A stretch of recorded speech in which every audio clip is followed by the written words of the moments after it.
name is Tina, and I co-own Johns Creek Books and Gifts. You'll soon get to meet my business partner, but I would like to introduce, and if I pronounce names, I won't pronounce her name wrong, so that'll be easy. But Anju Gattani, I did that right, and Kathy L. Murphy, and I'm going to tell you a little bit about them with my glasses on. Fiction author Anju, freelance journalist, fiction writing instructor, blogger, former newspaper reporter. Anju was born in India, grew up in British Hong Kong, and was first published at the age of 9. She has also lived and been published in Singapore, India, Australia, and USA in cover stories, fiction, feature, news, interviews, travel, perspective pieces, and more. Anju finally dug her roots in Atlanta, Georgia, USA, with her husband and 2 dashing boys. Here's Anybody one know of them. One's right behind me. Trying to troubleshoot, sorry. It's okay. When not writing, you'll find Anju on the cross trainer with a book in hand, or on the search for the best vegetarian cuisine. If that fails, you'll find her at Kilwins or Haagen-Dazs working out on a double scoop of coffee chocolate chip and chocolate fudge brownie. Reviewed Downton Abbey style saga but set in India by booksbywomen.org and selected as January 2023 International Book of the Month by the International Pulpwood Queen and Timber Guys Book Club Reading Nation. Dynasties Book 1 in the Winds of Fire series follows one woman's journey in modern-day India and her struggles against all odds toward justice and self-empowerment. Ooh, I just got louder. Anju is a nominee for the 2023 Georgia Author of the Year Award and hopes her books will bridge cultures and break barriers. Kathy L. Murphy, the International Pulpwood Queen, guest of honor. In January 2000, Kathy L. Murphy launched the grand opening of Beauty and the Book, the only hair salon bookstore in the world. The grand opening was featured on Oxford American Magazine, the magazine of good Southern writing, Oprah Winfrey's Oxygen Network, and the Oprah Winfrey Show. Kathy has been interviewed by Diane Sawyer and Charlie Gibson's Read This Book Club on Good Morning America, and featured in the Los Angeles Times, Times Magazine, Newsweek, the Wall Street Journal, and many more renowned publications.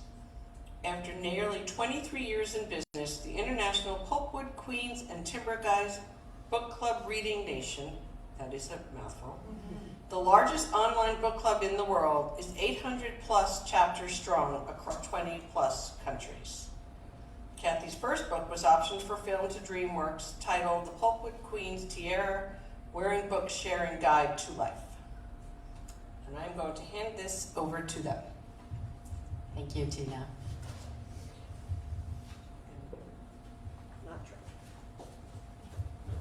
Welcome, everybody. Am I on? Yeah. Can you hear me? Yeah. Well, I'm Kathy L. Murphy, and I come from Holly Lake Ranch, Texas. And so we've been driving for 2 days to get here for this event.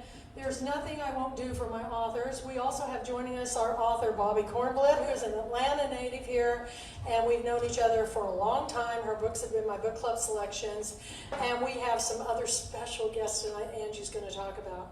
But I wanted to begin with the interview with Anju, because this is all because of her and Johns Creek's bookstore, which it's Independent Bookstore Day this weekend. So we're celebrating early, because celebrate your independence by buying our authors' books and supporting this kind of bookstore. To imagine that they started this right at the onslaught of COVID and they're still here, well, it's pretty thrilling to know that they made it through. So let's keep supporting it, and perhaps we'll start a chapter of the Pulpwood Queens that will meet here. And if you are interested in that, talk to me.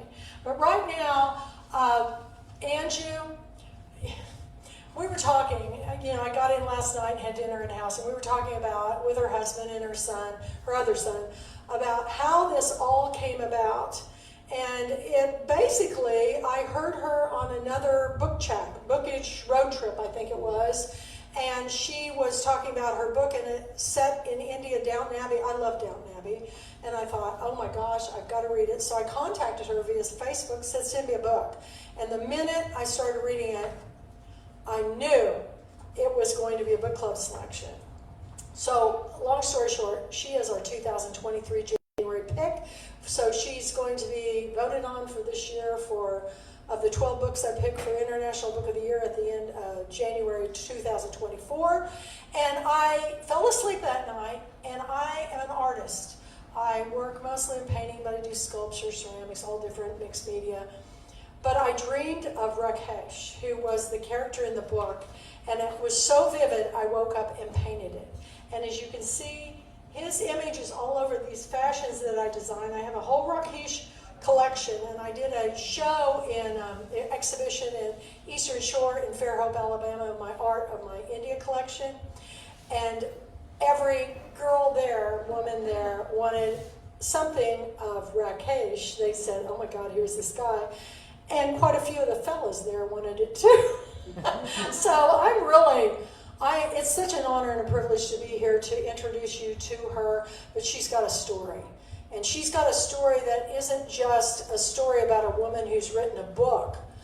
This is a journey, a life journey of 20 years of writing over and over these books. And last night I held in my hand the manuscript. The video's up on my Kathy L. Murphy Facebook page and on Anju's of me seeing her handwritten manuscript.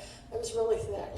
And I'm thinking, she wrote 5 books in her lifetime, raising, well, not so small boys anymore, they're all grown up. But I did the same thing. I started, nearly now 25 years ago. I was a book publisher's rep and I lost my job. And so my sister goes, well, go back to doing hair. I've always done hair because that's how I put myself through college. So I said, well, I miss the books. I can't live without reading. And she said, we'll do the bookstore thing too. So I opened January 18, 2000, the first hair salon bookstore in the country, and the media jumped on it immediately. And so that can be all read in my book, which is up there, if you would so want to do so. And it lists all the books up to 2008 of what I've picked so far. My next book, The Pulpwood Queen Goes Back to School, will list from 2008 up to today. But Anju, I am proud to introduce you, and I want you to just tell them, how did this all begin? It's an amazing story. Do you believe in nonsense? That's how the story began. We moved from Singapore to New Jersey, USA, just after 9/11. Not the right time to come, but here we were. And our boys were 5.5 and about 1.5 that time, tiny. And we were in New Jersey, and my entire journalism career came to an end because I was not able to write for magazines and publications in Singapore, India, and Hong Kong because I was now on the other side of the world. And the audience I was interviewing was not relevant to the magazine's audience who was reading it. So that career ended. I was on a visa which didn't allow me to work. And that's a commonly known H-4 visa, which a lot of immigrants know.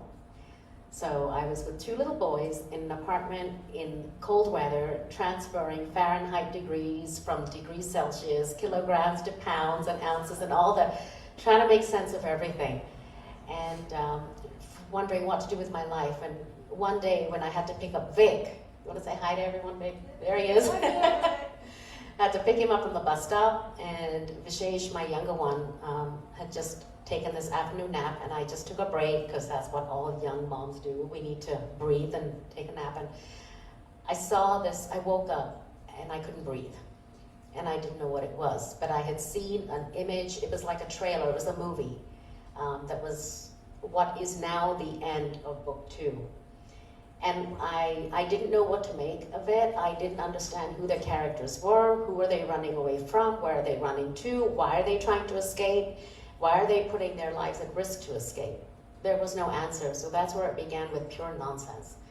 And I shook it off. I had enough experience to know that it's not short fiction, because it's different. It's not a non-fiction piece, because this is, somehow it felt real.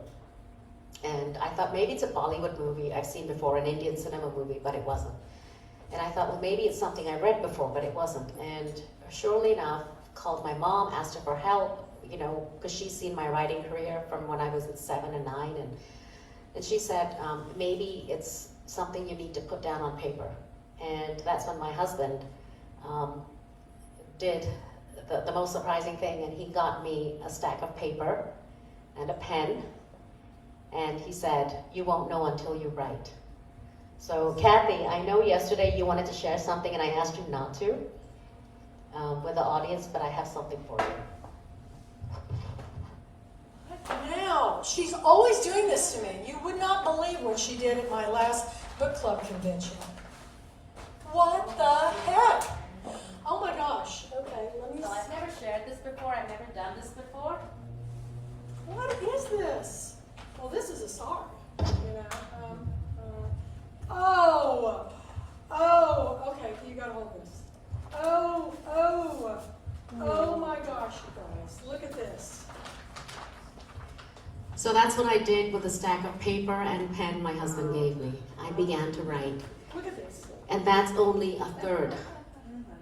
That's only a third of the full first draft. That is the first dirty draft of the manuscript. And I had no idea what I was going to do, where I was going to go. This is back in 2001. So if we carbon date this, it'll go back to 2001. Can you imagine you guys spending 20 years writing this series? I mean, I have literally picked thousands of books in the years and a lot of them have gone on to a lot of fame. Jeanette Wall's The Glass Castle, you know, Mark Lee's The Canal House, Same Kind of Different as Me, by Ronnie Hall. I'm just Eat, Pray, Love, Elizabeth Gilbert, The Help by Catherine Stockett. I mean, amazing stories of authors who have gone into even film fame. This would make the most incredible Netflix series. So anybody out there in Netflix world or is hearing this, or any streaming service, if you haven't read this book, we will send you a copy. But look at this. It's all handwritten. And I mean, I can't even imagine. I type all my books. I type them up because I'm a big typer, typist. But look at this. It's pretty amazing. And Okay. there are phone numbers of people who I would meet while I was editing the manuscript at a park or at a location. And that's somebody's phone number who I met. Then there was a woman in a park in Chastain Park who reached out to me when I was editing and said, Anju, she didn't know who I was, but she just asked me what I was doing, and I told her I'm editing a book. She asked me, what are you writing? And I didn't know. I didn't know how to pitch my story. I didn't even know what the story was about. This is after the full draft. I just knew it was a story of a woman in trouble. And that phone number might be here. I don't know. Good Lord. I was editing Front and it. back. Front and back, you all. And she said this is 1/3? This is 1/3. There's 2/3 more, because this is only up to chapter 16, and I know it ended, the original draft ended at like 30 something. So Writing is hard, but writers are born to be writers because you dream about it every night. That's what I do. I dreamed last night all about Bollywood and her book, and I just can't wait to see where this is going to go. And I'm so happy that you all are here. We're all on a journey. And I also, it's important to me, people say, well, where does your book fit in? And I said, we're not going to put her book in a box. It's not a Pan-Asian book. It's not an India book. It's not a women's fiction book. It's a book that everybody should read that fits all genres. And once you read it, you'll understand. So I'm turning back to you. I'm going to set this down. yeah. And so at one point, there was a woman at Chastain Park who reached out to me and asked me what I was doing, what I was writing. And later on then, when she sat down next to me and she said, do you see that man over there with 2 children? I said, yes. And she said, that's my husband. And I'm like, oh, that's nice. And she said, those 2 boys are my kids. I'm like, wonderful. And then she said, do you know that I gave up my job to be a stay-at-home mom? And she just started pouring her story out. And I was like, why? And she explained why. She was a nurse. She worked full-time, and her husband wanted her to take time off just to raise the kids. And I said, well, how do you feel about it? And she said, it's okay, but there's something I'm not sure about. And I'm like, what? So she said, whenever my husband goes to work, he takes the boys to school, he locks me in the house. And that time there were no cell phones, and it was landlines. And she said that he cuts the landline cord, or he just disconnects it. And I said, so what do you do all day? She said, I'm at home. And I said, so what about when you're with family? She said, when I'm with family, he's with me all the time. He does not leave me alone. He makes sure that he listens to everything I say, to everybody I'm talking. And I said, so what about with your children? Who makes the decisions? And she said, I'm not allowed to make decisions for my children. And then I looked at my book and I realized this is what I'm writing. And here was this real woman, and I have her name and her phone number on the first printed draft, which I put on the laptop and printed. And whenever I see it, chills run down my spine because this really happened. And what she said to me was, when is your book going to get published? And I was like, I have no idea. I mean, I'm still in the editing phase, and I don't know how much more edits are left and how much more I have to do. So she said, can you take my phone number down, and when your book comes out, give me a call. I want to read it. And I said, but you don't even know my work. She said, I know you, and I want to read it. And that's a true story. And there are many more true stories like that which happened in the last 20 plus years. There's Veena. Hi, Veena, come in. What is really important, I think you also need to know, is how many, after reading this book, just how many times she submitted this book to the major publishing houses in New York. Now, I'm going to tell you, when I opened my hair salon bookstore, I had a publisher call me and ask me to write the story. How did you get on Good Morning America? How did you do this? How did you get in the Los Angeles Times? And I then had an agent call me and ask me if she could represent me, and she wanted to pitch me in New York. We went to New York during Book Expo, and I pitched it. It went into bidding war. And this was in 2002, I think, yeah. 2002, and the first bid that we got, I took it because I couldn't believe somebody wanted to pay me that much to write my story, and it was $50,000. They don't do that anymore. So I want you to tell them what happened to you with your experience of submitting your book. I started submission of the manuscript, book 1, back in 2003. I didn't know how to pitch, but I was learning as I was going along, and over the course of 2003 to 2000 and just last year, 2022, I've had 4 agents who represented me who could not sell the book to a large house.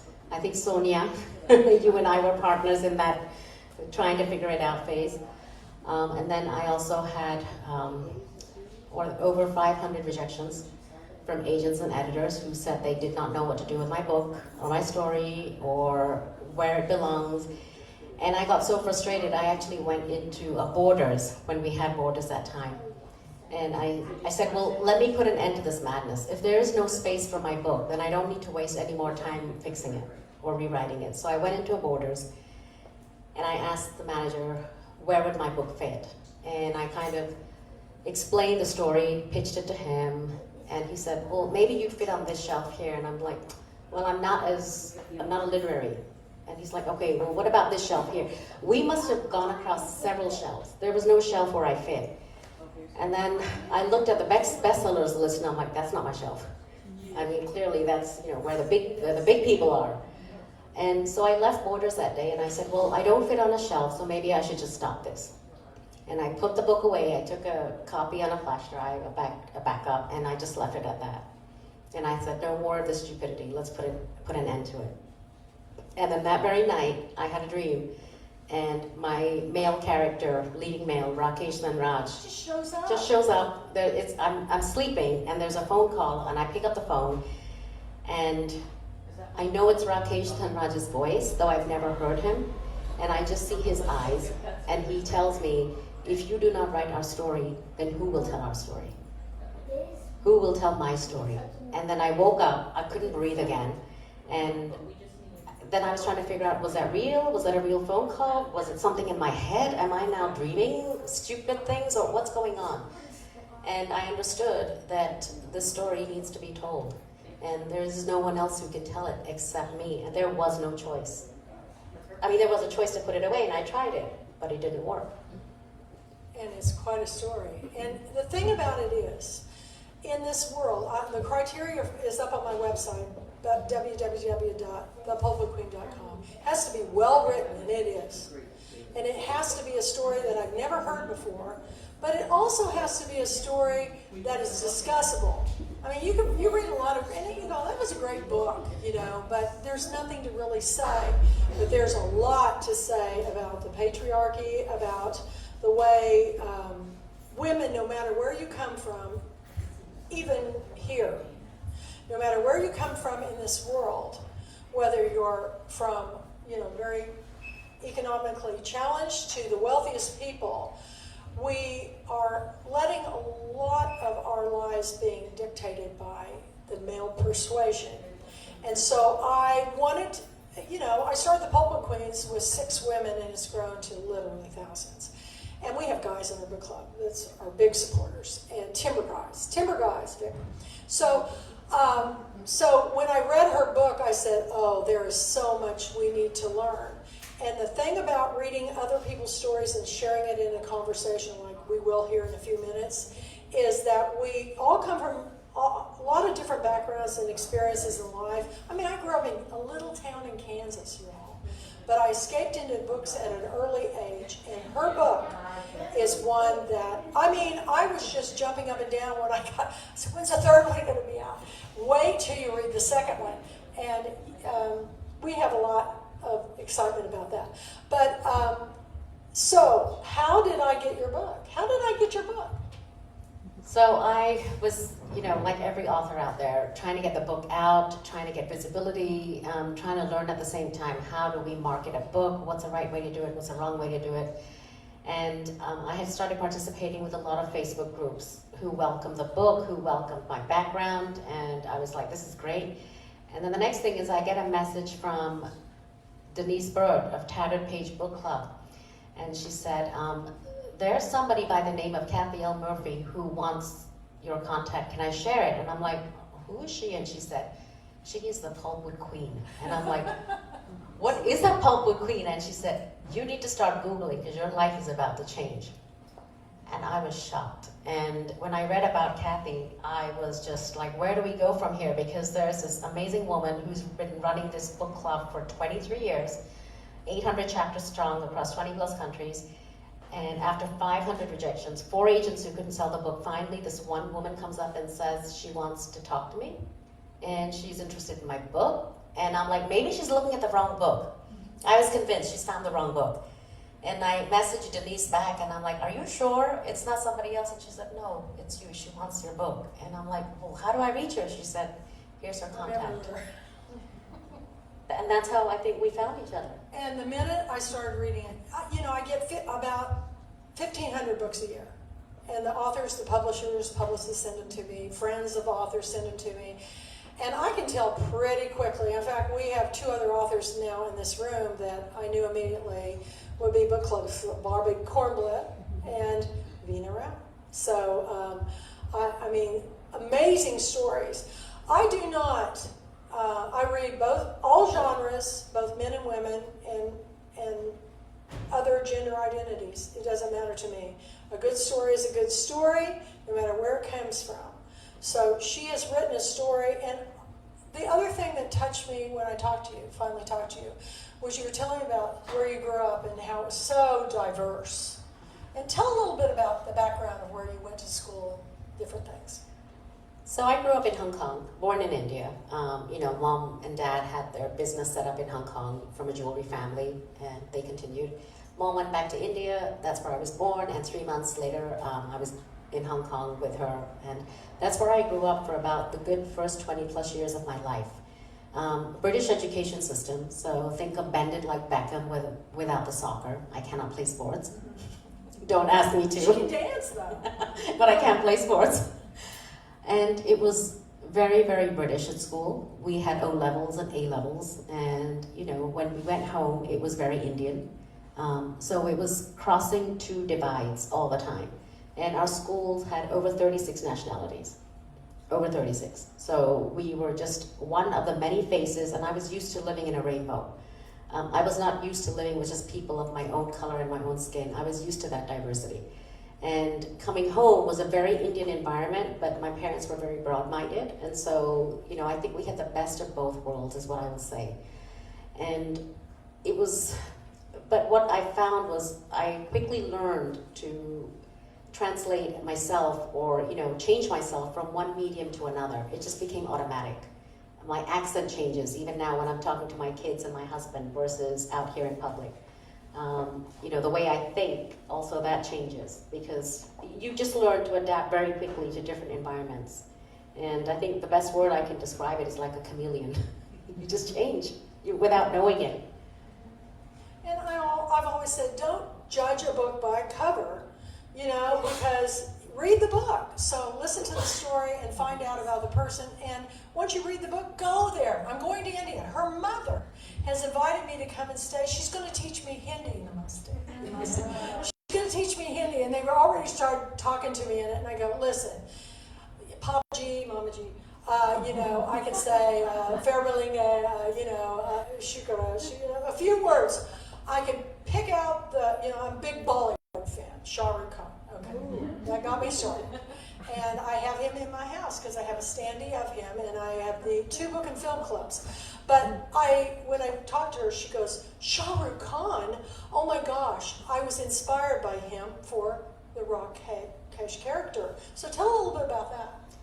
So for a long time, I did not watch Indian movies because they were very mundane, they were boring. This is going back to the 70s and 80s when, you know, women had passive roles, submissive roles, and self-sacrifice equated to self-worth and self-value. And that's how you are looked at. If you sacrifice yourself for the greater good, then you were considered worthy. And when I saw those kind of movies and films, I was just like, this is not what I'm seeing in the West. This is not what I'm seeing in UK. And it somehow just kind of filtered down everything that I was reading. And I would look at Hindi films, and before the story was over, just at the start of the story, I would tell my mom, this is what's going to happen. And she's like, you're killing the story, you're ruining it for me. And I'm like, but it doesn't mean it's going to happen. Well, 9 times out of 10, I was correct. Then I'd watch American films and British films, and the women were more progressive, they were more outspoken, they had more stronger roles of substance than Indian women did. And, you know, as I began to see the differences in storytelling, I think that started affecting the way I thought, the way I felt, and also the way I was translating while I was crossing boundaries between the 2 worlds in my life. And I started really watching Indian films and paying attention when Shah Rukh Khan came on screen. There was obviously, his ability to act stems from his eyes. He's able to talk without talking. He's able to speak without speaking. And that power of communication is just phenomenal. It really is. And I was like, well, this is someone sensible. There's a reason to watch Hindi films. And of course, Indian films have now gone on to a whole different level. They are able to address issues that were unspoken or unheard of before, because it was always brushed under the carpet or it was not talked about. And so I feel now, I see so many people up there, role models I can connect with. And I think that's helped. When you see representation, that's one thing, but when you see someone you can connect with on a higher level, that automatically starts bringing your world and giving you more closure, I think. Well, after I read the 2nd book, I said, now wait, this character was based on Shah Rukh Khan? She goes, no. And I said, okay, good, because wait till you read the 2nd book. But it's inspired by him, okay? It's not his story. So, but Shah Rukh Khan I've never seen anything like him in my life. I honest to God, I watch films. I have 2 book and film clubs, one with my own book club, and then I have the Pulpwood Queen Shah Rukh Khan Friends and Family Club. And nobody in India knows who the heck I am, but I know when we discuss the film RRR, which you've seen and won the Academy Award for the wonderful song and dance, and the Elephant Whisper won for Best Documentary. India is now in the spotlight, and I often think back to what he said when David Letterman interviewed him. He said, well, what do you think about, you know, America and everything? He goes, well, we used to, you know, we always thought we send our children abroad to go to school because the education and the all the things that they get, and then come back and take their best and work with us. And he goes, and you know, someday you might even have an Indian president. And I swear to God, just the other day, I saw on the news that there is a man, an Indian man who went to Harvard, who's running, who was born here, but is, his parents were from India, is running for the Republican candidate party. I go, oh my gosh, I think I'm on a trend. But I'm telling you, this book is going to bring so much social change because it's going to bring conversation. And whether, no matter where you are in the world, we need to all be treated fairly and respectfully. And you do it in such a way, it's not like a lesson, it's like awareness. Most people in the United States have no idea the difference between India and Pakistan. Or, you know, northern, you know, the high desert or the Himalaya part of India or South India. And there's over 565 dialects in India, the Telugu, the Tamil. And there's not only Bollywood, there's Pollywood, there's Sandalwood. They've got all these different, and I'm learning about it. And the more I learn, the more I want to go, the more I want to talk to people. So that RRR show brought 7,000 people onto my Pulpwood Queen channel of watching it and then responding. So 70% of my Pulpwood Queen channel is now supported by Indians. The next is United States, and third is UK. Why UK? The Indians in the UK. They are just watching everything I'm doing, and it starts with a pebble in a pond, and it creates these ripples.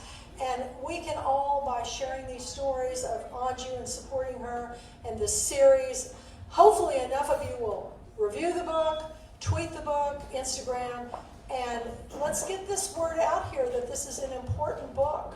So I know we have other authors here. So Anju, what is really important for you to share with the audience today? So I was asked this question just 2 months ago in January, in terms of what is my definition of success in my journey.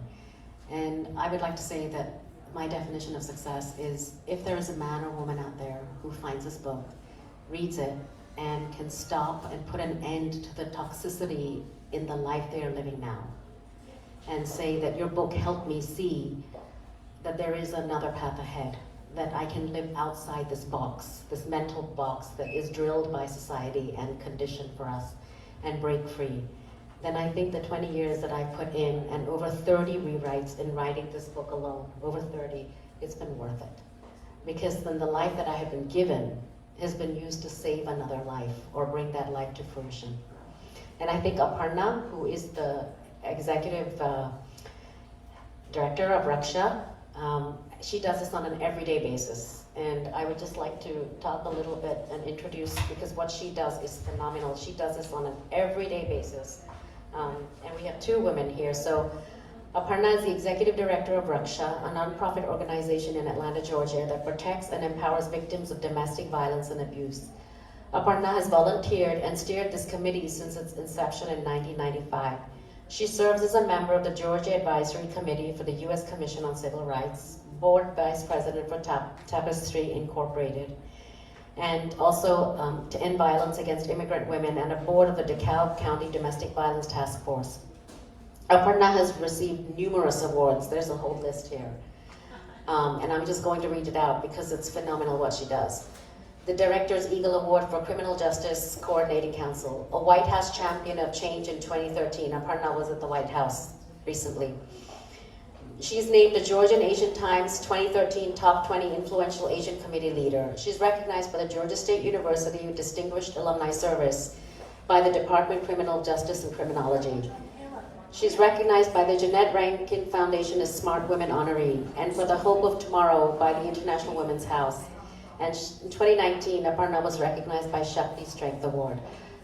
It's just incredible, you know, and I would really like Aparna to say something about the whole topic of domestic violence, abuse, and emotional abuse, which is so crucial and at the heart of the Winds of Fire series. Wow. I think we're at the end of Women's History Month, or Her Stories Month, and so I think the importance of telling women's, I'm gonna get emotional, stories is so critical, and I know Pooja just did an amazing article on domestic violence and its impact on children in Khabar magazine. So it's important that we continue to tell individual stories, not just the happy ones, but the ones of struggle and overcoming and resilience are so important. So, I don't know why I'm being so emotional. Because we're You're gonna. passionate. You're passionate. You're passionate. I know, but we talk about this every day. But I think I'm sitting in a room full of amazing authors and amazing individuals with powerful stories themselves. So I think being in that room is really powerful. But I think it's important to tell stories because I think when we talk about domestic violence, and in my experience of doing the work, people don't want to hear about it on a daily basis, right? It's intense. It's hard. It's hard to live through it. So I think it's heavy, right? So when you have a story that can take you in and that has fiction aspects of it, it's a bit more digestible than dealing with what is real life, if that makes any sense. And that's been my experience. So to tell stories through an art form is a powerful way to get a message across that may not be as triggering and traumatizing when we think about the real life stories and the real life experiences of individuals. So that's why it's so important to have the stories. It's important for folks to be able to relate, to know they're not alone, because I think in a world, in a time where we have social media, which is wonderful in many ways, we see curated stories and curated lives, and we're not seeing the real life struggles that people face on a day-to-day basis. And so I think it's important for us to have the stories of the not so perfect, not so easy lives, so that we can relate, not feel alone, and know that it's an important struggle. If, talking about domestic violence, I think it's important that we don't see it. It happens more often. It could be our neighbors, our family members. It is more prevalent than we want to believe, right?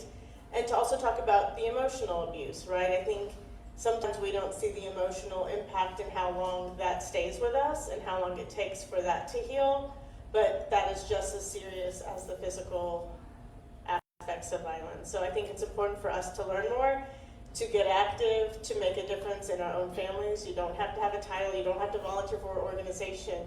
Part of what you do is just remind people of their own power and to show up for folks and be a supportive voice. And I think those are important things that we should be doing in the community. Then we don't have to have organizations like mine. Our dream is to shut down at some point. But the reality is for us to change our culture and have cultures of care and cultures of consent as opposed to cultures of violence. So Aparna, one of the things I wanted to share with you was in the research for the Winds of Fire series, ongoing. I've worked with psychiatrists, psychologists, medical doctor. I have a medical doctor, my younger sister, she's an advisor for the entire series. Mm-hmm. But one thing she said was, and Dr. Singh, Dr. Rajendra Singh, I went up to him and asked him questions about abuse and emotional abuse and PTSD. And Dr. Singh said, Anju, this is the point where medical stops and behavioral begins. Mm-hmm. And I said, but you're a medical doctor. And I worked for him, and he is the best employer in the world. He's amazing. And I said, Dr. Singh, I want answers. PTSD, and how does it affect somebody on a physical level? And he said, Anju, he said, this is now getting into completely psychological, behavioral, the side of, people's lives. And that's where the medicine side of it cannot help. Even though as a doctor we prescribe medication, but it's a different treatment. It's a different pattern of behavior. I read this book called 101 Verbal Abusers Speak Out by Patricia Evans. And that was one of the most difficult stories, book to read, because it's a story of 100 women who have undergone emotional abuse, anywhere from the span of 9 to 10 years all the way to 25 to 30 years. All these American women were American, not Indian, not Asian. And that's when it hit me that what I was writing was not specific to Asia. And I was shocked at what I had, the manuscript I just pulled out and showed all of you, I was shocked at what I had done and addressed. And I was like, so where is the beginning and where is the end to all this? Oh, wow. It's deep. Yeah, if I had that answer, we would, we would not be here, and my organization wouldn't be here. I mean, if you ask me the deeper level, it's I want to say that hurt people. So there's cycles of violence that continue and go on, and how do we end those cycles of violence? And that's why I was trying to say creating cultures of care, cultures of consent, right? Because we have cultures of violence across all of our cultures, right? Part of my work is, of course, doing cultural competency trainings, being able to show the interconnections, because people will say, oh, it's part of your culture. I'm like, it's part of all of our cultures, right? We have a Violence Against Women Act. We have shelters. We have lots of money that's poured in the United States into addressing domestic sexual violence, right? So I think the important thing is to know it's a part of all of our cultures. And when do we start learning to, show respect to everyone, right? Not have to hurt other individuals to feel powerful. Where do we learn to deal with our own pain, right? And be okay with it, not have to mask it up and try to be something more. Because a lot of times when we're acting bad, it's because we're in pain or we don't have the words to verbalize what we're feeling, dropping into feelings, right? Really talking about feelings and being okay with feelings is such an important thing that we need to be able to do as a community, and to provide easy access to healing, right? It's to get therapy costs money. To get therapy, and to find the right therapy, you have to have resources. It should be something that's provided to us in our schools every day. We're fighting over what we can and can't do in schools, as opposed to what are we providing to help people be centered, to help people deal with conflict, to help people communicate effectively. We're not doing any of that, right? We're doing a lot more of fear mongering and fear tactics right now, if you ask me, as opposed to really creating safe spaces and ways to be authentic with each other. So I just wanted to ask you, Aparna, for our audience here and on the Facebook and Zoom live stream, if you know of anybody, if you hear of anybody, or if somebody themselves is not in a good situation, in a toxic situation, what is the best thing they can do to move forward? Wow. Trust your own gut, because you're the expert of your own experience, because I think that's important. I think it's easy for us as a community to say, leave, go do this, just get a job, and the reality is that person is living their own experience. They know their own safety, right? And I think also they know their own danger. And the thing to remember is that if you're in a domestic violence situation, it is actually more dangerous when one leaves than when one is in the relationship. Because, again, it's about power and control, right? And the individual who is using power and control over another individual, and they realize they no longer have power and control, that's when they go to the most drastic means to regain it. So trust the instinct of the individual who lives in that household, and trust their instincts. When they're ready for help, they will reach out. I think giving ultimatums and saying, oh, well, I helped you this time and I'm so frustrated. Well, it takes 6 or 7 times for someone to leave, if not more, because they've got to make a decision when they're ready.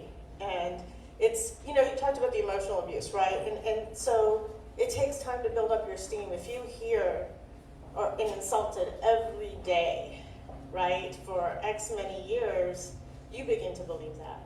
So the ways that we can uplift each other and remind each other of our power. Some of the subtle stories is like coworkers telling another person that you can do anything that you want to do, and reminding them their own power is a great way that we help lift up people if we can't solve their housing and big decisions. But how do we continue to remind people of their beauty, their power, and their ability to make their own decisions in the time that's right for them? Thank you, Aparna. An applause, please. I think this is... And Aparna, I will ask you to talk again. Okay. And I also wanted to bring up Pooja Garg. She is the head of the organization for the Women Inc. and also for Khabar magazine. She's a city editor. And Pooja Garg is an award-winning journalist, author, and poet. She's the author of Every Day and Some Other Days. Pooja is the founder and chief editor of the Women Inc., a nonprofit magazine that advocates and supports immigrant women. She's also the city editor of Khabar magazine and a fellow with the University of South California's Annenberg School of Journalism for Domestic Violence Impact Writing and Community Storytelling. Pooja is also at work on a fiction and nonfiction book. Thank you, Pooja, for coming. Thank you, Anju, for having me. I am a writer, not a speaker, and I will try to, but I wanted to be here for Anju. it's an important topic, and being here with Aparna and with everybody means a lot. Aparna was the one who held my hand through this journey that I went through, a relationship like that myself. And in a way, life has come full circle for me when I started my fellowship with USC on domestic violence, impact reporting and storytelling. Over a year, more than a year in fact, I worked with domestic violence survivors and also their children, and I spoke to a lot of them. And I think throughout that journey, the few things which stood out is what I wanted to share with you. One is that, as Aparna rightly said, that domestic violence is much, much more prevalent than we like to believe. In the research that I did, more than 40% of women in our community go through abuse. This is a worldwide, worldwide statistic, but also much more for us. And the fact that even after we moved to US, even after we moved to other countries, despite our education, despite all the good work that we hear in the community, things at home haven't changed for women. And that is, I think, a huge thing which stood out. We still haven't gone past our patriarchal rule book. The second thing which was very heartbreaking was that children are affected a lot in this process. As one of the, I was talking to another media organization based in California about my reporting, and they very rightly said that it was they named the topic as collateral damage. I think that is so true, because a lot of times we do not realize that.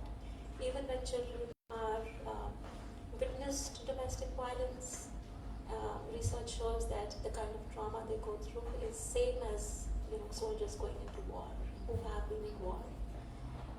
CDC shows that if their life expectancy is reduced by as much as 20 years.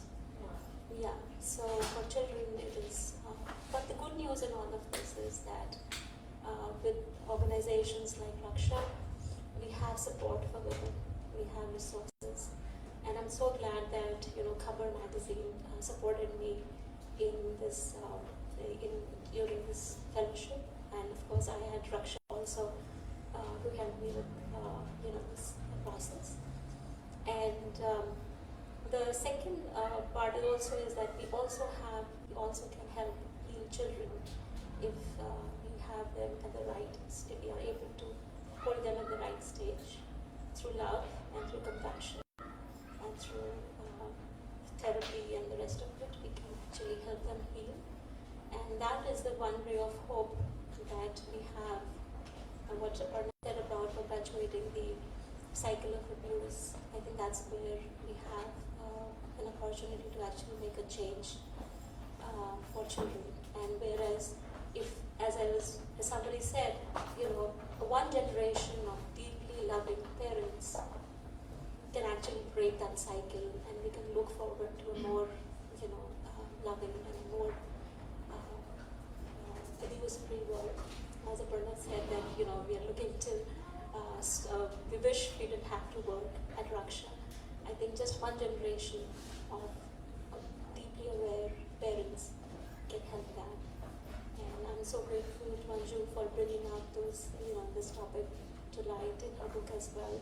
Like Aparna said, this is so relevant that we have mainstream publications and storytelling, which is not so triggering. Because in my case, when I was talking to survivors, we were publishing real stories, and it was very hard. Sometimes it's also triggering, and not very many people can go through that. And we had to abridge them before we could publish them. But books like Anju's, I think, shed a an excellent light on those stories. So that's what I'm doing. Thank you, Pooja. I think you and I, when we talked, you also mentioned a lot of the healing for the victims comes through their storytelling. Yes, that's right. Can you talk a little bit about that, please? So definitely, this is not a substitute for therapy, but storytelling is a huge way of healing for survivors of trauma, for survivors of abuse. We are looking at storytelling as a way of sharing stories, sparking conversations, spreading awareness, and even for them to be able to share their stories, I think means a lot. Just like I, in some way, am sharing mine with you all. The fact that in doing that storytelling, I was able to hold their hand. We could connect. We didn't know each other, but the fact that we had that similar experience, I could hold them in their hand, and I could, take them through the journey. And the fact that they were vulnerable with me, the fact that they could share that journey was, I think, a lot.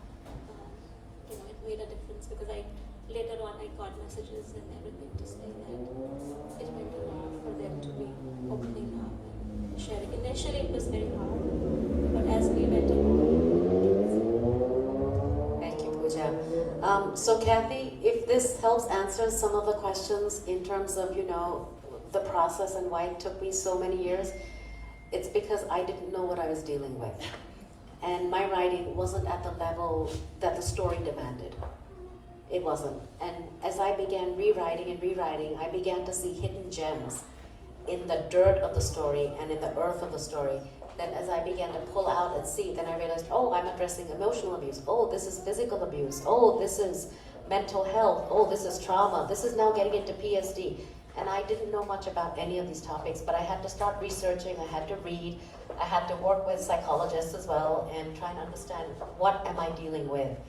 So for all of you, who think and believe that I was rewriting the same story again and again, I was, but it was at a different caliber each time.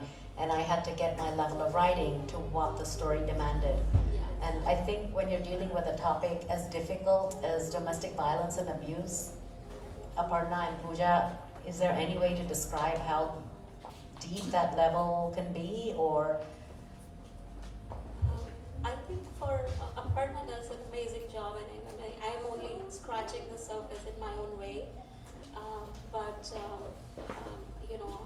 But the fact that I can be an ally for them, that means a lot. I may not be able to have the best resources to help, but I hope some people will pick up the magazine cover. We have a few cover stories on it. It's a series on domestic violence, and I made it a point to also include an information toolkit for anybody who would like to use that resource for them. So I hope that helps. So we have issues of cover where Pooja's story is the cover story. For anybody who's interested in reading it, we have copies here. I would say please take one home and read it. It is amazing the depth at which she's gone to and what she's written. And when I read it again with a highlighter the second time round because there's just so much information there. So Kathy, if that sheds light on anything of what I've been doing for 20 years. Yeah, absolutely. Thank you. Both of these women's passion is just inspiring to me and makes me even want to work more in helping their projects and organizations. So check them out here in the Atlanta area. But do we want to bring up our other two authors? Okay. I want to bring up next Veena, who is one of my authors of, and I'm going to read a little bit about her. Okay.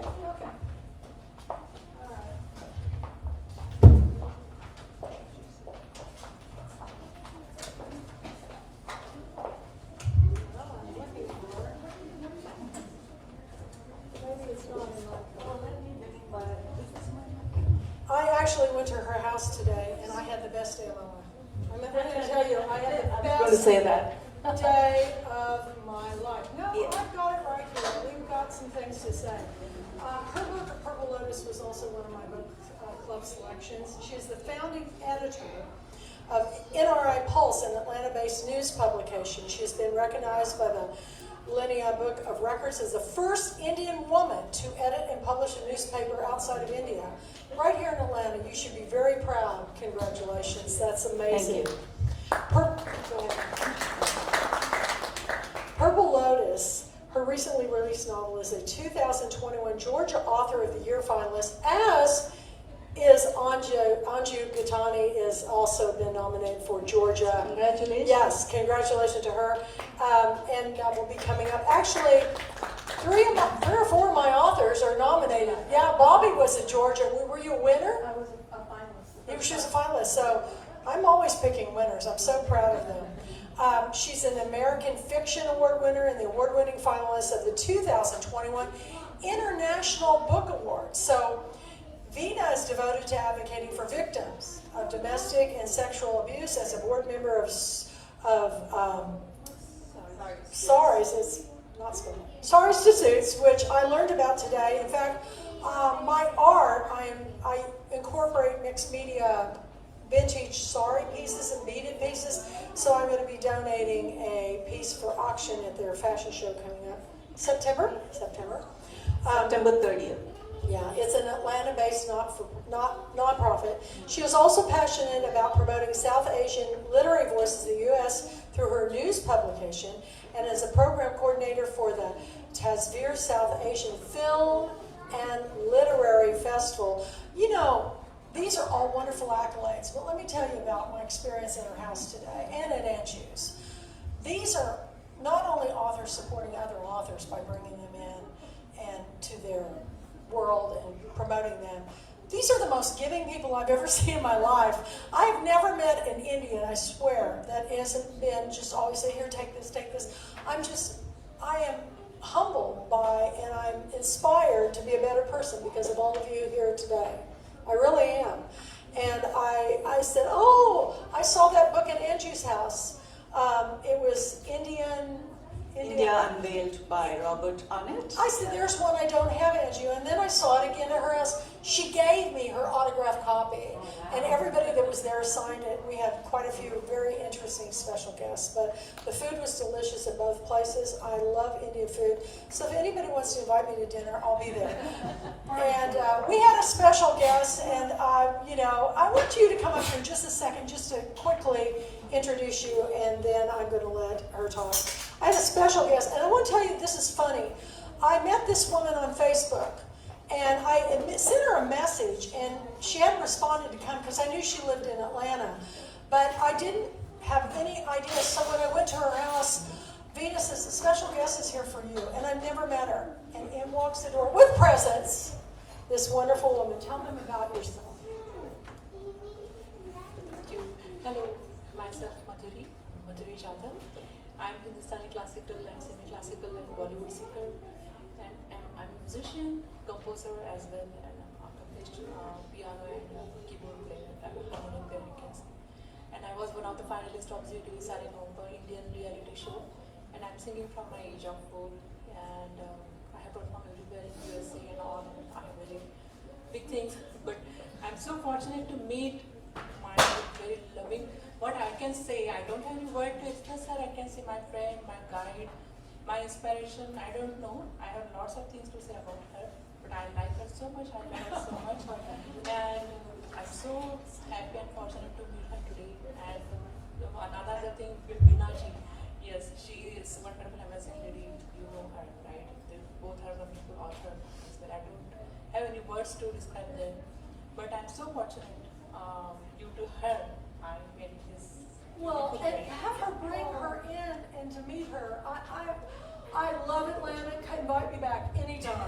I love it. I love the city. Madhuri, thank you for singing for us. Oh, Beautiful, listen. soulful rendition of a song from Lisa. Khabar, yeah, we started. And let me tell you, it's she sang today to me. I cried like a baby. So I taped it, and it's up on my Kathy L. Murphy. I don't know if it's my artist page or my other page, but I'm sharing it everywhere. I'm putting it on my Public Queen Shah Rukh Khan, Friends and Fan Club. I put all my Indian things. But thank you, Veena. And I heard one thing from one of you about holding hands. And I don't want to forget this. I've always said in my book club, before we leave anything, that we all hold hands before we go, because nobody can have a harsh word to one another if you're holding hands. This is what I do to my children when they were little. I make them sit on the class and on the couch and hold hands, and they would just go, you know. And then the next thing they were laughing, and they go, okay, we get it, you know. So we will hold hands. Thank you, thank you. And she brought her daughter, so I'm dying to meet. I'll meet you later. But back to Veena. Thank you, thank you. Most beautiful song ever, and it always makes me cry when I watch that film.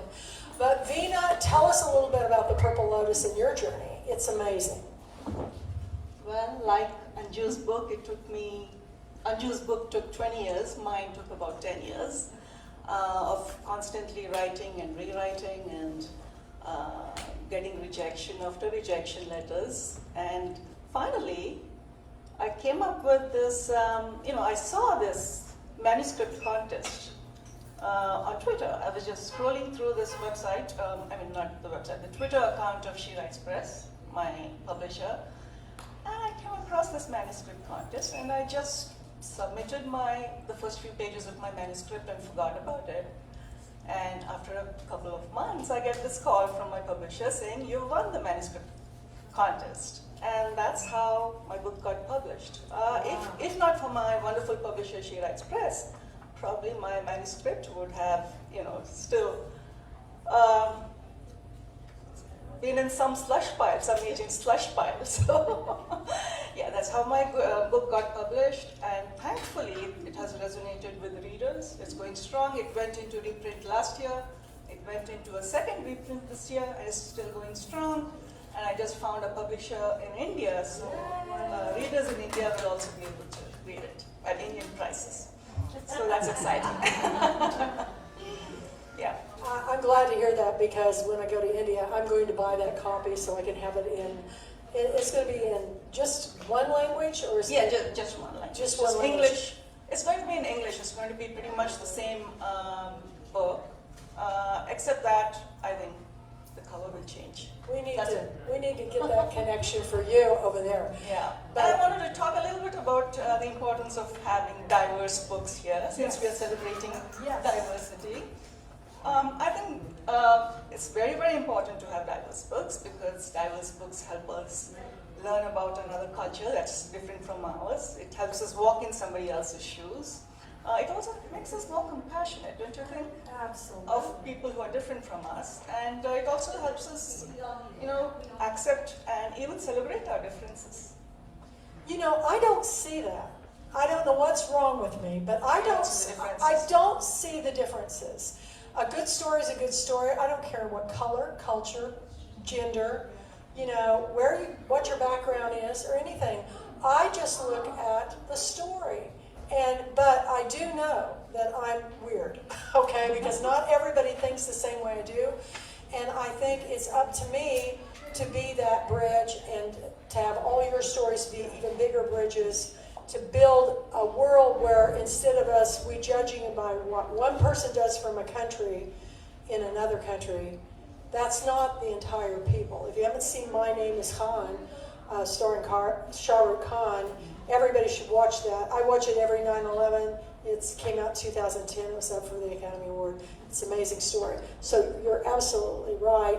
And any ideas on how we can do that besides your newspaper? What are some things we can do? Fortunately, I think it's the gatekeepers of the publishing industry who control books, right? I think American readers, by general, are very curious about other cultures, but the gatekeepers of the publishing industry don't seem to think so. But fortunately for us, I think that's changing. That's changing since 2020, and a lot more diverse books are being published. And that's a great thing. And this is when we, I think, are there any upcoming authors here, writers? I think this is the time when you Yes. go ahead and make your mark. How's your book coming here? How's it going? I want to hear about it when you do it. Yeah, no, I'm working on a fiction and a non-fiction book. So I don't know how long it will be. I hope it's not as long as 20 years. Take your time and do it. Did you just start writing it, or have you been writing it for a while? No, the fiction book has been in my mind for a long time, and though I have recently started putting pen to paper, But fiction, but non-fiction book, yeah, it's a part. It's I think an offshoot of what work I've done in the fellowship. That I think there was a lot that I wanted to share, which obviously you cannot condense in the article. So hoping that would continue, and I'm working on some of the other. Well, this is the time to get it written. Yes. Yes. Absolutely. And get it to me. Go to my website. I got cards everywhere, and or Anju or Veena or any of the authors. I'm so happy to be here. I'm so happy to hear your story. What other important thing is that you would like to share with this community of all the people who have come? And really, on Thursday night, thank you. Yeah, well, my book is also about domestic violence. It's about a woman who moves from India, a small town in southern India. She moves to Atlanta, so it's a southern book. Set predominantly in the south, so it's a southern book. And I go on panels and I argue that it is a southern book because it's set predominantly in the south. So what was I saying? Well, we were talking about the diversity and why it is so important that we come up with ways of better ways. And to me, the best thing you can do is when you read a story that really touches you, you review it, and talk about it with your book clubs and your fellows, and share the books and the readers, stories, because the more you share, the more you care. And unfortunately, they won't let me on Amazon or the online booksellers post reviews anymore because they think the authors pay me to pick them. No, they don't. I pick the books on merit only. And I'm very proud of all the books that I picked. And I'm very proud of your book and Anju's book and Bobbi's book and everybody in your upcoming book. This is a world of where reading opens windows to new opportunities too for everybody. So we just need to make people aware and talk, have the conversation. Join our book club. It's free for readers. I do charge authors because I help advertise them. So it's not much. Just go to the website. Cards are all around the room. So anything else you would like to say before we go on to? Well, I just want to say a little bit more about the importance of having diversity. And I was just thinking, Anju, that the yearning to belong to the literary landscape, it's also true of us immigrant authors, We immigrant, or not just immigrant authors, it's also authors who are outside the mainstream. Right. Even though some of the greatest writers in history, American writers in history, have been not necessarily mainstream authors, like Alice Walker, The Color Purple, she's from Georgia, or Maya Angelou, she's one of the greatest poets, or Audre Lorde, who's also from Atlanta, I think. So, despite this, I think being an outsider, and by outsider I don't mean just us immigrants, I also mean people who are outside the mainstream, like marginalized communities. I think being a writer from a marginalized or immigrant community allows you to see the country through a whole new, different perspective, and which in turn enriches literature. So it's so important for us to have diverse books. And it's just like she said. She said when you do the storytelling and you write your story, I call it, it's kind of like, the poor man's psychiatry couch. You write it down and you figure it out, and then people start asking you questions. You go, oh, yeah. You learn about yourself. I never knew who I was until I wrote my memoir up there. And when I finished it, a boulder rolled off my back because I carried a lot of guilt and pain of growing up in a very dysfunctional home. It was to be kept secret, and nobody knew. And my best friends didn't even know. And even my own sisters and I have different stories of the experience. Everybody has their own story. So it's like I've always said, if you don't write your story down, it's a library lost to your family and friends, and other person might not get it right. They don't. Oftentimes, we're seeing that a lot. So, yes, so keep writing. Thank you. I'm working on my next novel. It's also set in small town Georgia, rural Georgia, and it also has a protagonist from India. So Well, you write what you know. I'm sorry, you write what you know, and I think it's amazing that, you know, I grew up in Kansas in a small town that pretty much we're all the same color, but we still had prejudice. We had the town kids against country kids. And I just used to get so mad about it because they would treat the kids that were bussed in from, you know, out of the city not the same. And, you know, I stood up for them a lot of times. And now we look back at it and we go, how stupid. You know, I still meet up every class reunion with all the same kids I went to kindergarten with. And now it's totally different. So times are changing and we all embrace everybody.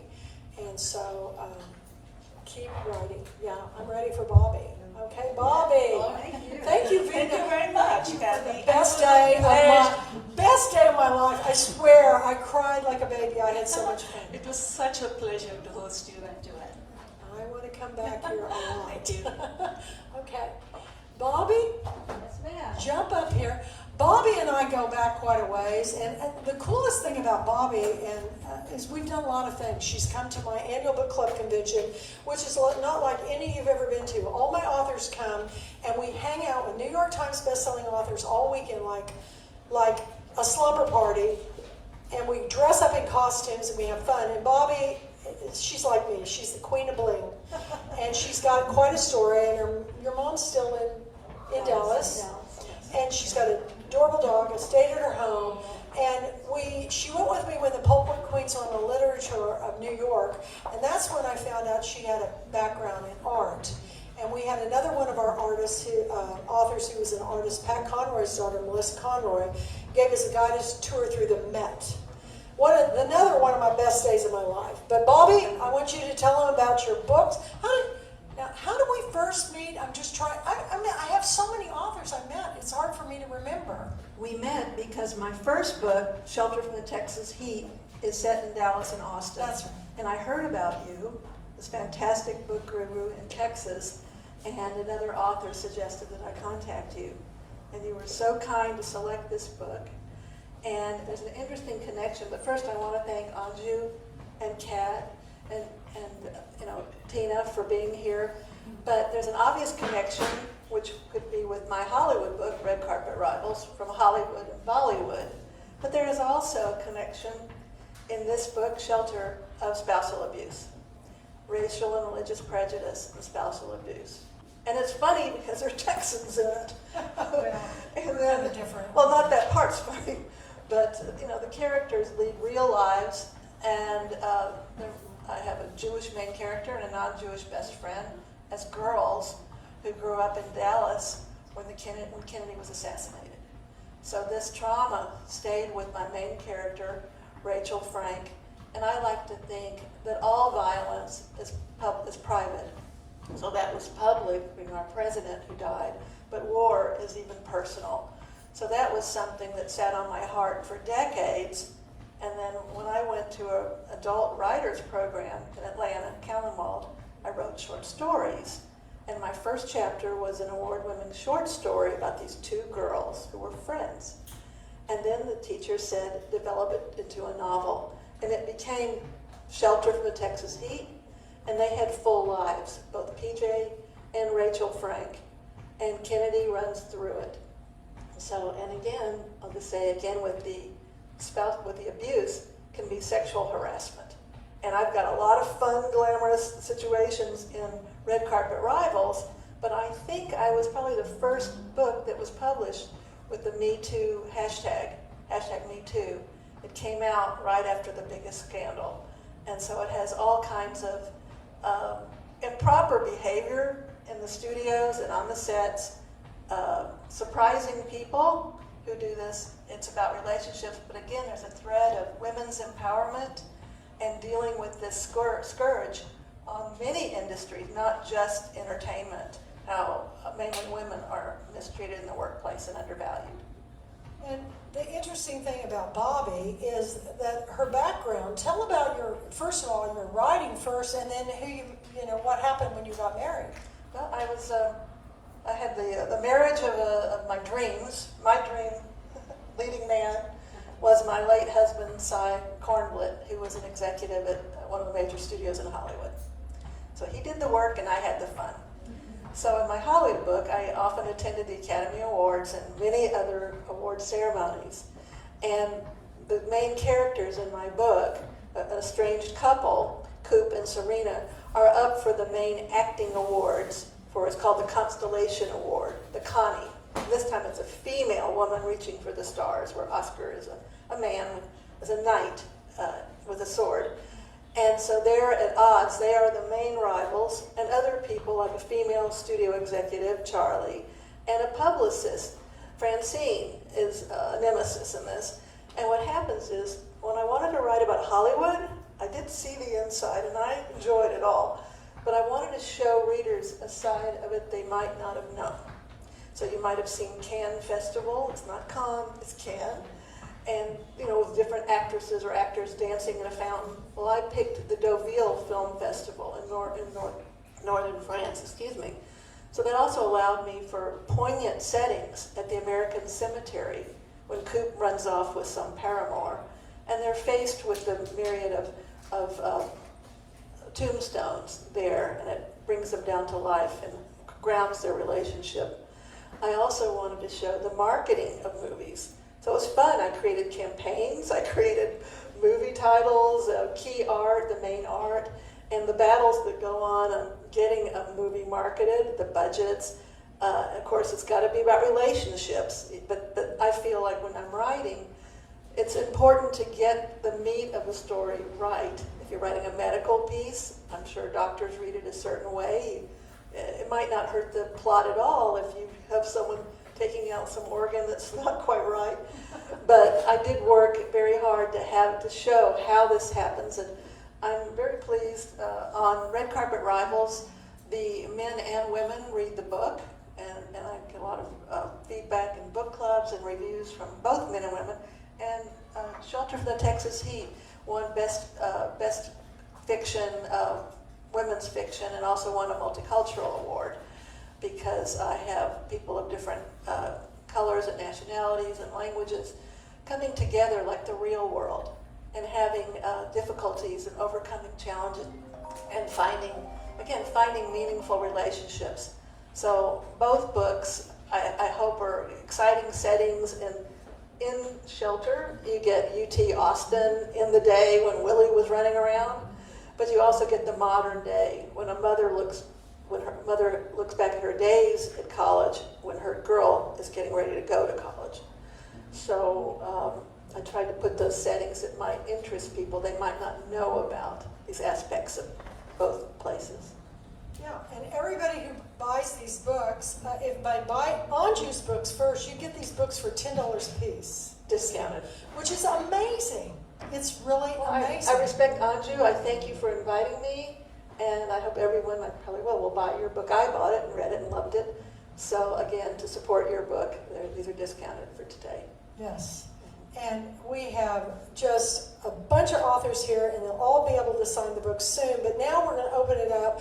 I want everybody to come up here. Anju, Veena, you all come up here, and we're going to open it up for question and answer. This is the important thing about the Pulpwood Queens International Book Club is that we want to have a conversation where people from, whether they're from Eureka, Kansas, where I grew up, or Atlanta, Georgia, have access to me, some of the best authors in the country. And the only way you can really understand an author and get to know them is talk to them. So we'd love to have your comments, we'd love to have your questions, and I'm going to turn over the mics to them and let you go. Here you go. You pass it down. Yeah. Anybody have a question? Yes. So I've noticed that the trend seems to be domestic violence issues, and I guess those are heavy in the culture. So, and I think you said that one generation of loving parents could change an entire scope of a person's life. And I thought, so when you're raising boys in that culture, but it's not only just boys, men that create abuse, it can be women as well. But when you're raising boys, how do you mentally do that? You know, I mean, what encourages you in that when you raise your sons? And I know you have sons. So I actually have a son, and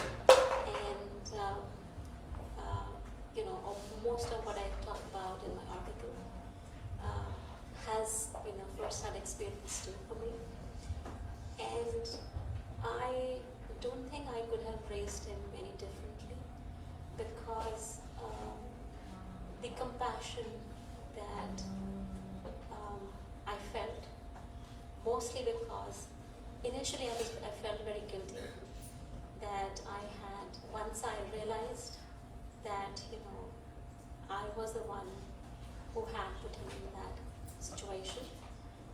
The guilt took a long time, and then there was only compassion for him and the fact that I had to, you know, help him. So I think love makes a lot of things easy as long as you have that one thing right, as long as you're giving. And he went through a host of, you know, issues that we dealt with. But the idea that, and in his heart, I knew that there was a compassionate person. He was very small when he told me that I need to leave. So in his mind, in his heart, he was very clear that this is not what, you know, life is made of. And I think that he has held on to that, and I've held on to him. And, you know, and the fact, even with, and I'm just saying that as a first-hand experience, but even with other mothers that I spoke with, they were very protective of all their children, you know, girls as well as boys. I recently spoke to a man, he's 50, he's a physician. He went through domestic abuse as a child. He saw, and he also went through it himself. He did not have, it took him all this time to unravel the trauma that he went through as a kid. He didn't realize it until now when he's in 50s, and he is now talking about it. I'm in a storytelling session with him. The fact that he has come to that self-awareness now, he has been able to raise his two girls very well. They are, you know, I spoke with them also because part of my work was also to see the intergenerational cycle of abuse, how it perpetuates.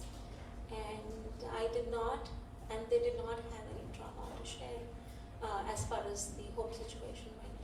So the fact that he took that step to be self-aware, to not let you know, what he went through as a reference for what is the right behavior, I think that made him a compassionate person, a compassionate father.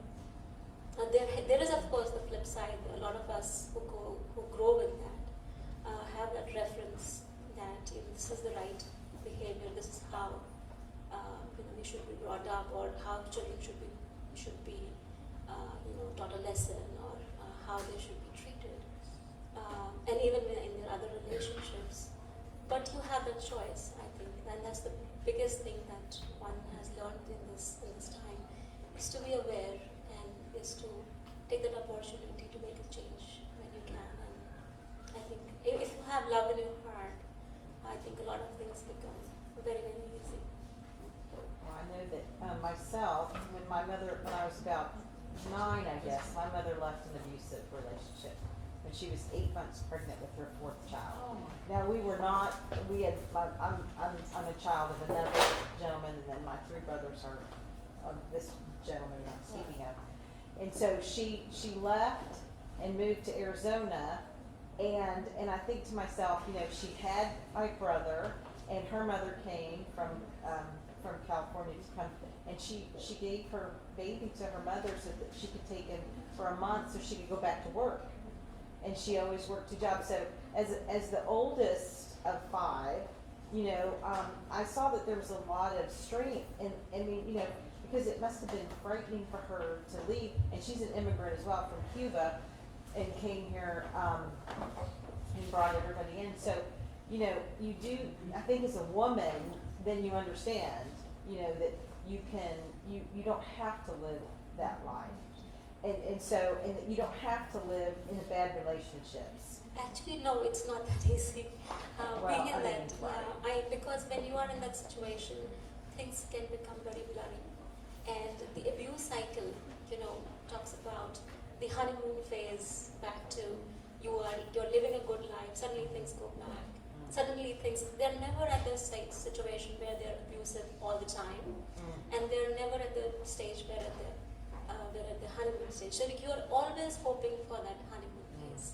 You're always trying to validate, you know, the other person. You're always trying to bring it back to that status quo where, you know, you're longing for that honeymoon phase. Because when that happens, it's like a love bomb, you know. Yeah. And then you're back again.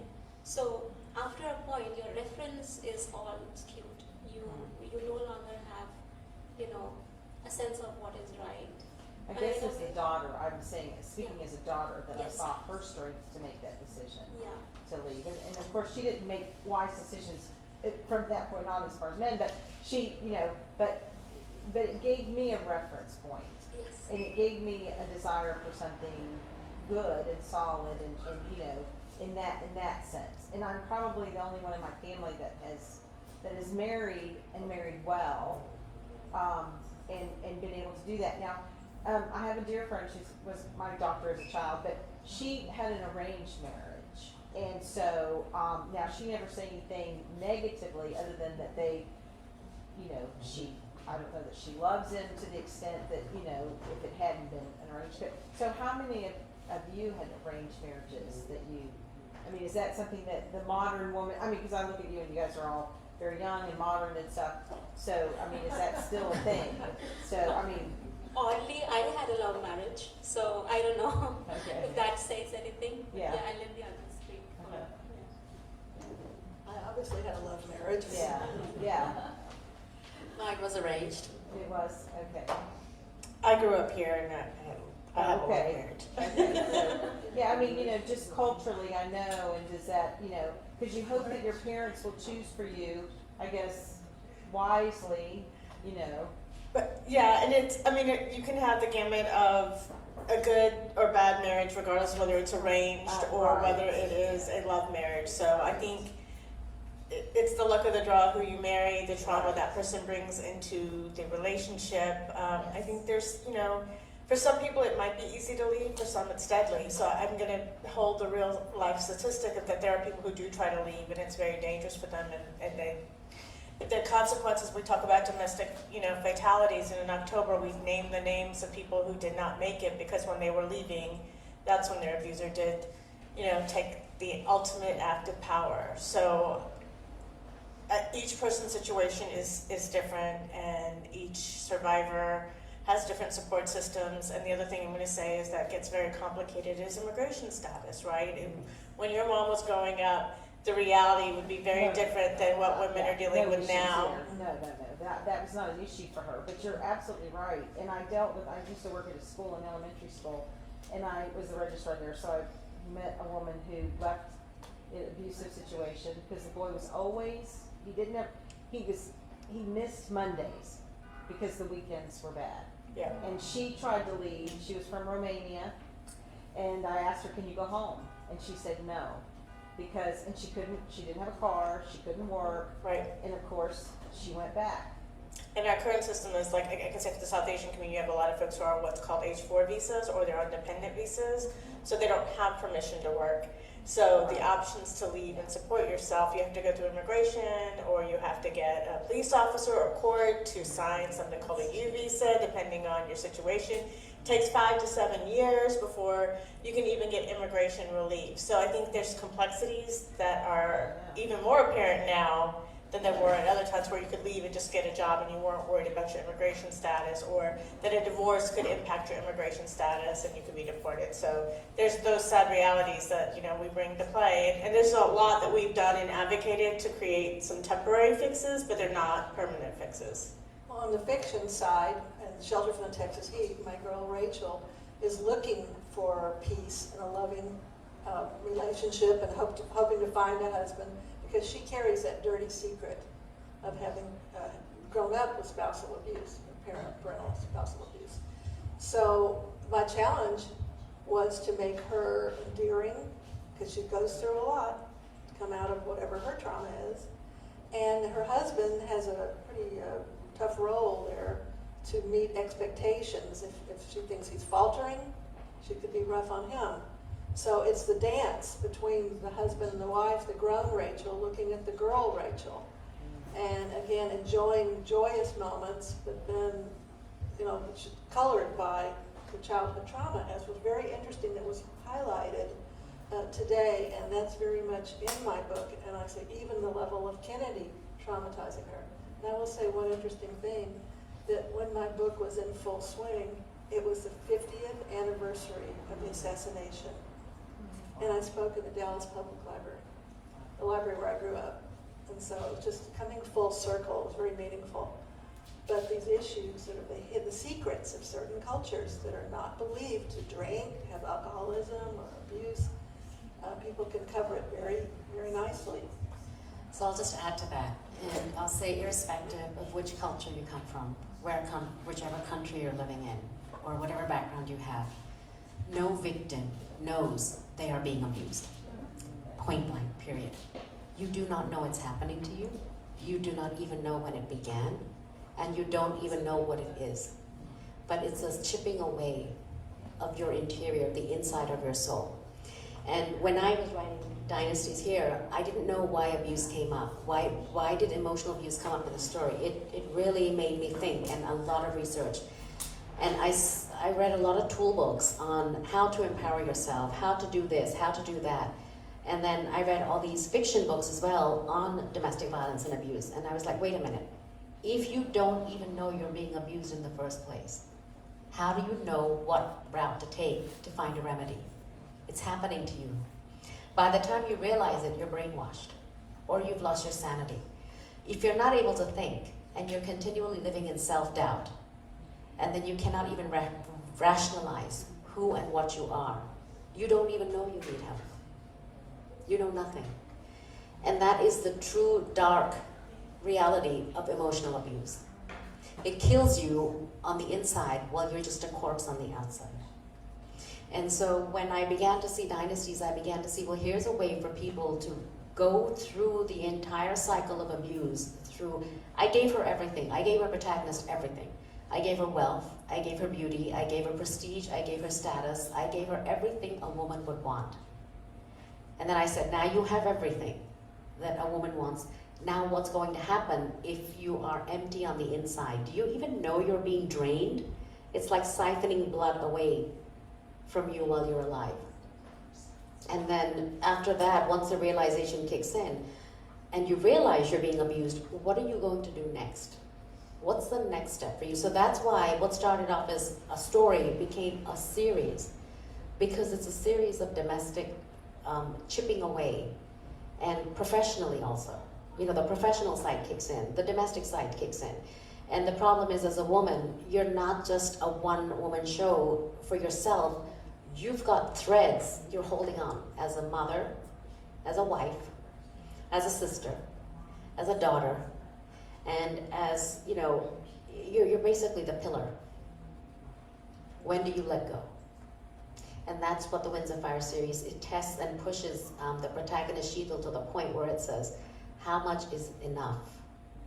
And when does the breaking point hit? And as Pooja was saying, it's when the children get involved. And that's when you realize that if you don't stand up for your child, who is going to stand up for your child? Because you've given up yourself. You never realized it was happening to you, and now you're in this state. Now it's happening to your child. So by staying in this relationship, are you doing your child a service or a disservice by keeping that family thread intact? It was a very, very hard topic, and it continues to be a very hard topic, because I'm now researched on PTSD, and I had to read this book called The Boy Who Was Raised as a Dog. It is even harder, a book to read, than 101 verbal abusers speak out, because now you're looking at children who were raised in such traumatic conditions that's why they end up in juvenile courts, if not in courts for having manslaughtered victim after victim after victim. And nobody is born evil. Nobody is born evil in this world. That's what I learned when I was, fleshing out my characters. But it's not even a nurture or nature debate anymore. It's the experiences that shape you as a person, who make you are what you are. And then, as Pooja said, you need a cycle of two good parents to break that. You need that reinforcement continually, every day on an ongoing basis. And I've read that book, The Boy Who Raises the Dog, but I do not have the guts to buy it because it is such a heart-wrenching book to read. When you read about a boy who is 2 or 3 years old and who was made to live in a kennel day in and day out, and I read that entire account, and then I read for myself, what is the cycle of PTSD? What happens after? And then when you see the aftermath in his 20s and 30s, you understand why that happened. Can you erase that? No. Can therapy help you? Yes, but do you know you need therapy? Yeah, I mean, I want to say that there's always a spectrum of what happens. You can still have loving parents and still be abusive, right? And I also think that children can be very super sensitive, or they can be extremely violent, having watched violence in their homes. So I just think that we have a whole spectrum, and it's hard to have those simple answers because it's not so simple. It is quite complex, and knowing, I think you were going back to how do we raise our kids, and being aware of our power, being aware of our privilege, and how we use it on a day-to-day basis, how we show up and how we respect folks. Those are important things to keep in mind that we're teaching the children in our lives, of how to show respect, how to honor, and not to take things for granted, because you can grow up in a loving household that's so loving that you feel like you can do no wrong, right? And that's some of the gender-based stuff that occurs in a lot of communities where, boys can do no wrong and the girls see a very different light. And that goes into how do we change the culture. I was very lucky to have a father that saw possibilities, but my father also grew up with violence, right? So if you slammed a door as an adult, you would see the triggering that he would experience and his reactions, because he grew up with a father with a temper. And there's the complexities, right? You can have people with good intentions who love their children, but who just grew up with something different and modeled what they grew up with. So it's a lot more complex. And not so easy for each person. Each person has a different path and a different journey and and each child is going to have a different experience. All we can do is provide things that keep them resilient, whether that's activities or, positive self-esteem, opportunities for them to feel good about themselves, honest communication, being able to talk about feelings.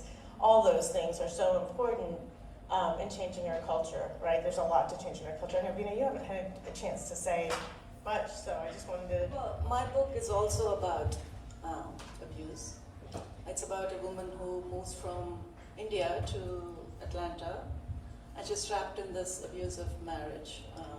And like Aparna said, she's tied to her husband because she cannot work. She's financially dependent on him. And until she gets her green card, she's kind of imprisoned. Completely isolated, emotionally abused initially, and then you see it escalate to the point where she's pushed out of the house and all of that.